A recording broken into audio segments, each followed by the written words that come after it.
We turn our gaze now to the SEO and how to supercharge it. And we are joined by Diana Richardson from SEMrush. Diana is the social media and community manager for the SEO division of SEMrush, and she has been a digital marketer for over 15 years. She's a marketing super fan as well, with an extensive digital marketing experience combined with her theatrical background. Which makes her a very terrific educator in the industry, and especially on the topic of SEO. Diana is a Virginia native, now living in Texas, our US operational headquarters. So great to have a neighbor. And you can find Diana tweeting regularly about SEO and the search engine marketing landscape, as well as her other favorite topics, which are wine, movies, and television. Nice combination there. Diana, welcome, and over to you. Thank you. There I am. Sorry, it always takes a few seconds to click on buttons. Thank you so much. Hi, and wow, to follow up Don and his lifetime of amazing advice is just, I don't know how I'm going to do that. But I do have quite the experience myself in SEO, as you just mentioned. So thank you so much. And I'm going to go ahead and share my slide deck with you guys too. And I did that yesterday. I clicked share instead of present. You'd think I know how to use a computer at this point.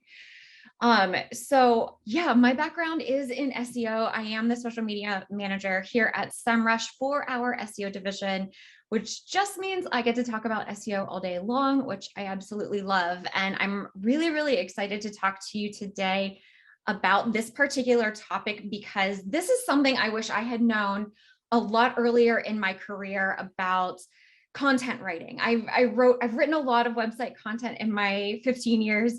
And if I had this concept many years ago, I think my content would have been richer. So what we're going to talk about today is we're going to start with understanding our audience and creating that persona, but we're going to take a little bit of a different spin on it. Then we're going to really understand what data is telling us about our people and our audience and how to work that into our SEO. Let's start with understanding why the heck audience personas are even important. And you may notice I'm calling them audience personas and not buyer personas. And that's because I prefer the word audience, because not everyone is in it to buy something. We're not always trying to be a buyer. Sometimes we're trying to consume information or download or share or something like that. So I much prefer the term audience persona. But they're important because in developing an audience persona, and if you're not sure what that is, that's totally fine. I'm going to show you in just a minute. But they're really important to develop as part of your marketing strategy, because they help you as the marketer drive personalized marketing efforts. And as we know, in this digital marketing landscape, we are just constantly bombarded, and personalization is what's going to make you stand out, even in the SEO world. Also, they help motivate innovation and true problem solving from you as the marketer, which seems like a really strange thing to come out of getting to know people, but you're going to see the way that we figure people out is actually going to be enlightening to what other things could be happening in your audience's world. It also provides much deeper audience and customer segmentation, because you're going to get to know them on such a personal level. You're going to be able to put them in all sorts of different buckets. So our focus today is getting to know our audience on a personal level. So we are going beyond the basics, the demographics like age, gender, and location, but we're going to get to know our audience and create these personas based on their interests, their hobbies, what other brands they like, their life events, their purchasing behavior, and their social media usage, just like you would get to know a person. Go figure.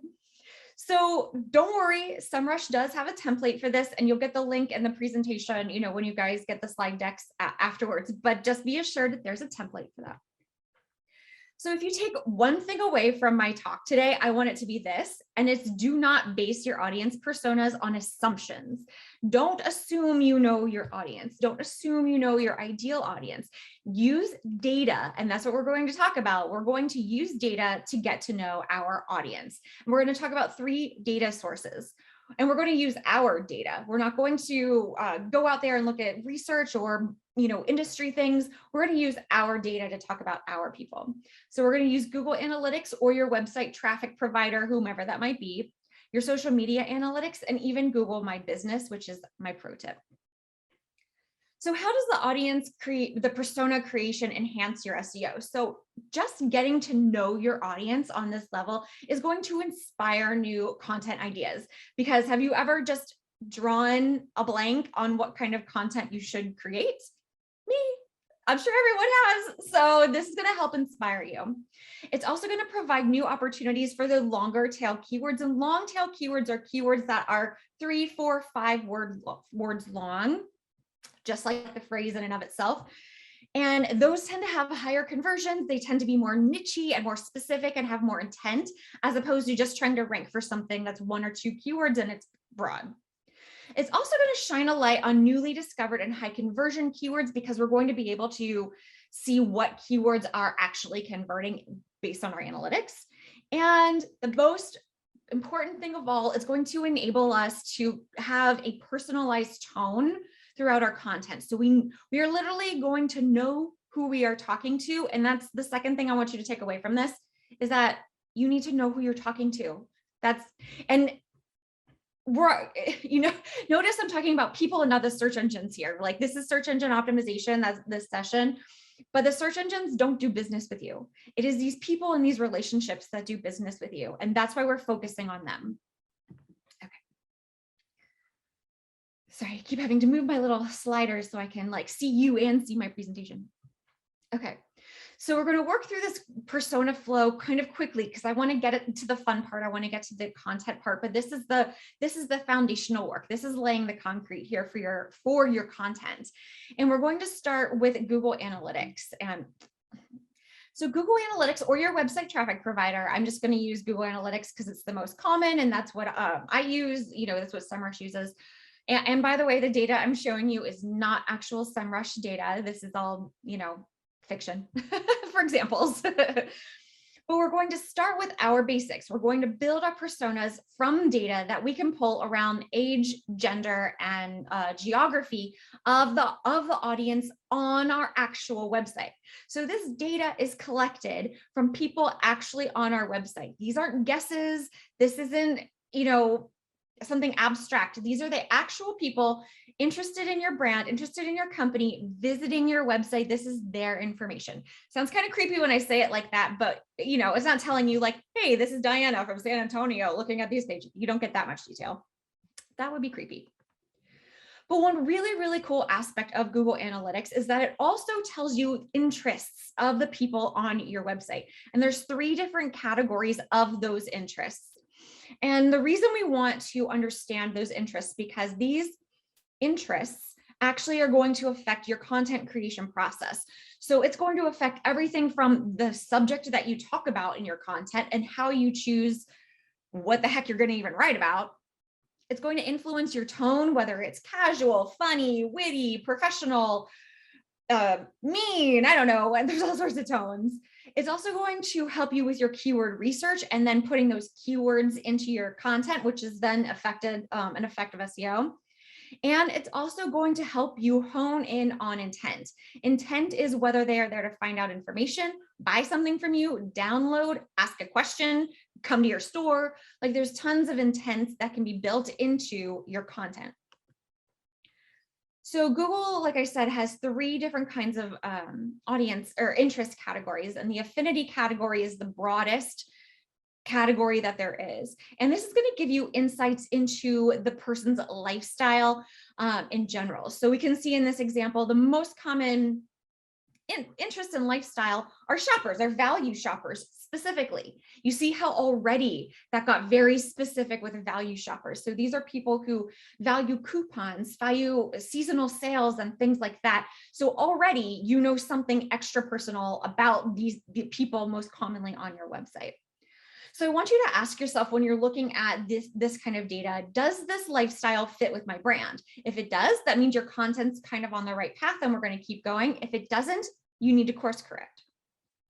The next interest category is in market segment. So this means people who are actively looking for you, your products, your services, etc.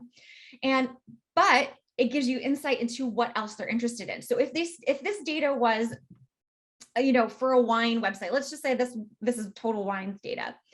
but the number one in-market segment association with the audience was employment, then we can understand that people who are interested in shopping for wine may also be job hunting and therefore may be interested in working in the wine industry. So there can be, lines you can draw in your own industry by understanding the people around it. So the last one is kind of oddly named. It's called other, but it's actually the most specific. So this gets into the absolute nitty gritty of people's lives. So kind of tied into the employment example that I just showed you, the number one life event. Think about that. This data is recording life events. The number one life event happening on this particular website is people who are recently starting a new job. So that is an incredible detail that you now have about the people you are reaching out to. So how can you tie that back into the content that you are creating? What if you are a library? How do you tie in? How do you connect with people who have recently switched jobs if you are writing the content for a library's website or social media? This can apply to social media as well.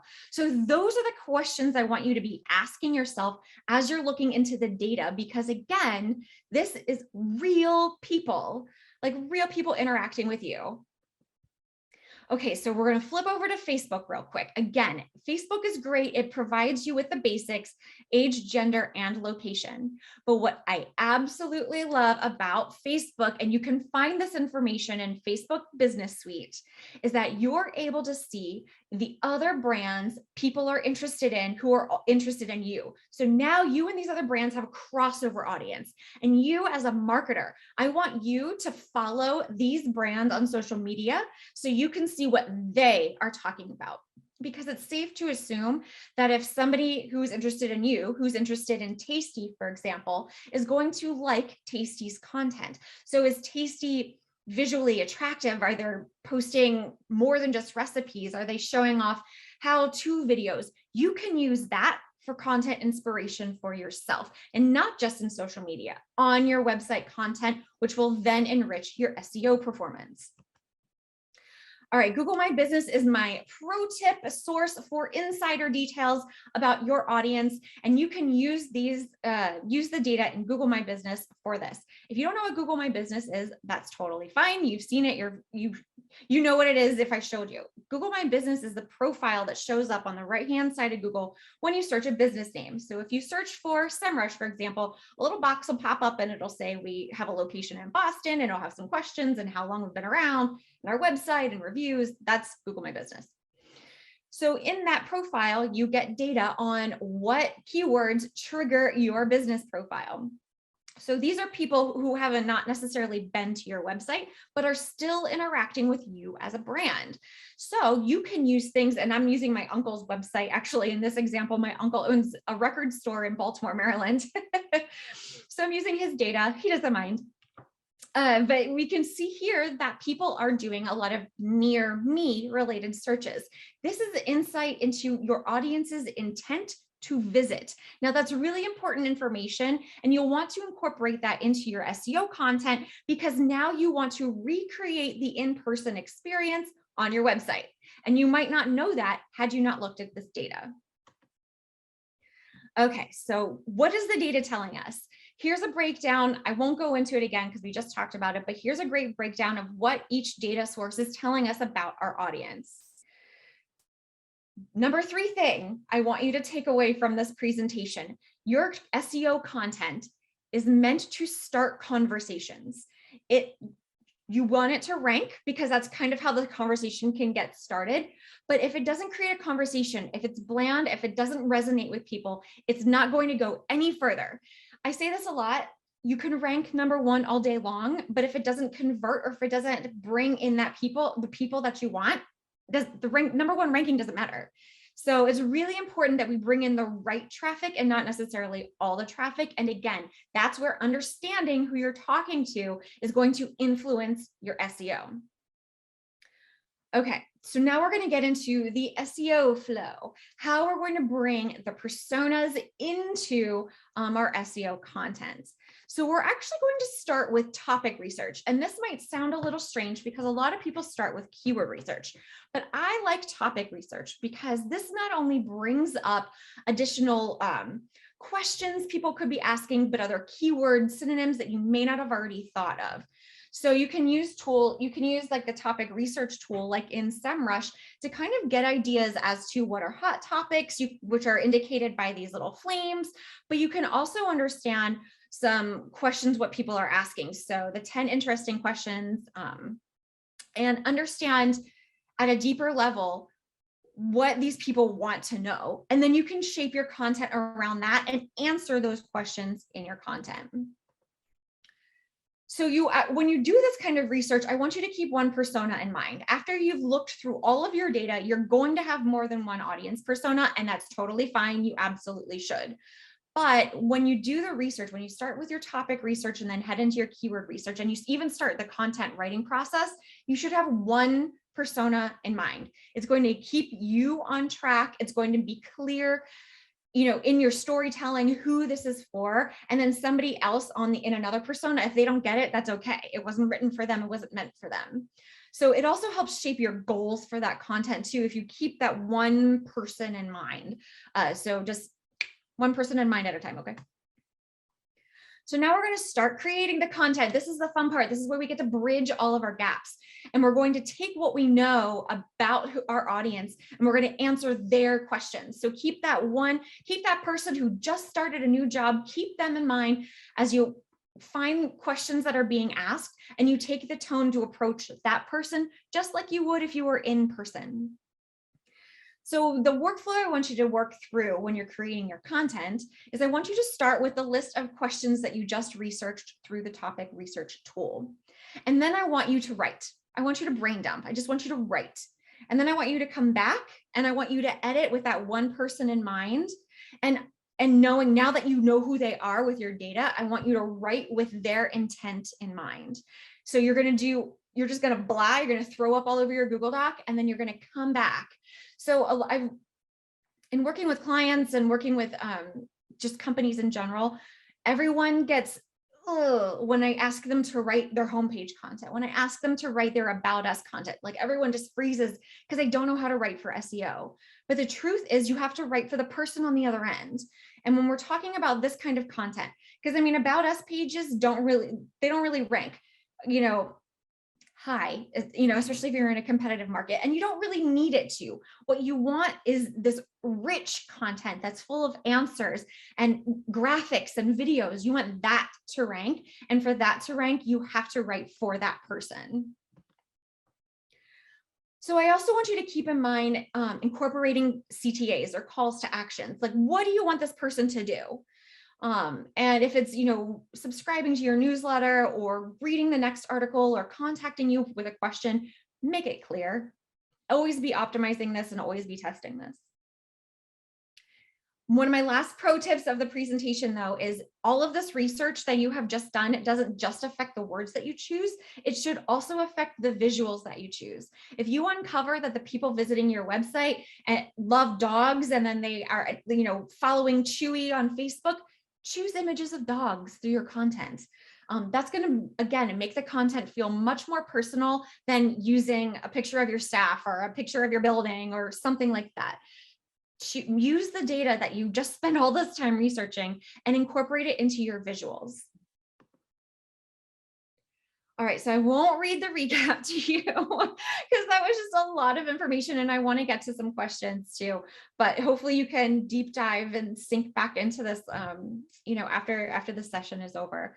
But start with your foundational work. Get to know your audience on that personal level using your data, and craft your personas in that way. And then take one person, maybe you stick them up on, your second monitor, and you write for that person.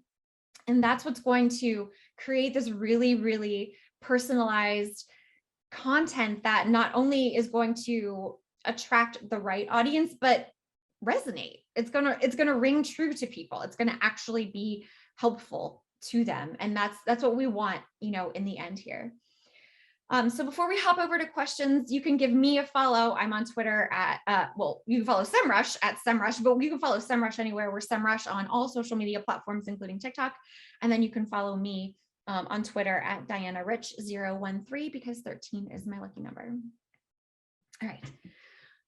And let's see if we have any questions.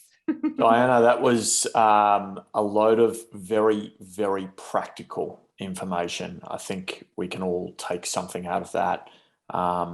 Even Ramon Ray, who is speaking next, said that he's picked up a couple of tips as well. So that's really, really cool. Couple of people saying they definitely need the slides, so we'll get those out to everyone. Yes. One quick question. How do the you slide deck itself went through a couple iterations to slim it down for the time frame. But I'm happy to share the whole thing with you guys so everyone can deep dive and work through the two different flows. Thank you so much. The detail was just awesome.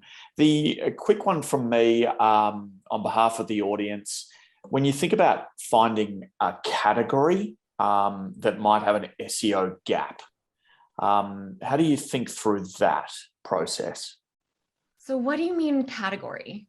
Like, vacuum cleaners, maybe you're creating a blog about that's designed to make affiliate revenue, and you're looking for a category where you think there might be, I guess, long tail keywords, but not as much competition for them. Okay, so that's a really great question. And you can use shameless plug. You can use SEMrush for something like that because you can put in your seed keyword, like your primary keywords, to say vacuum cleaners, and then you can look up the different kind of keyword variations that exist that people are searching for, but maybe are populating less content. So when I write content too, I look for how many pages are already coming up in Google, because literally all of those pages are your competition. I don't care if they're on page 1 or page 8 trillion, you have to compete. This brand new piece has to compete with all of that. So you can use something like that to understand how much is actually out there. But you can also use like the topic research section to find questions about vacuums that you could answer that maybe isn't addressed, or maybe you have a really cool take on it. Maybe you use vacuums to suck up bugs instead of dirt. Like, I don't know. That's what I do. So maybe that could be like a really interesting spin on that sort of content. And again, if you keep this audience person in mind, then this piece of content getting 8 trillion visitors is not the priority. It's attracting the 8 visitors who this actually resonates with, who will now buy your vacuum because it also sucks up bugs. So awesome. That's the important thing.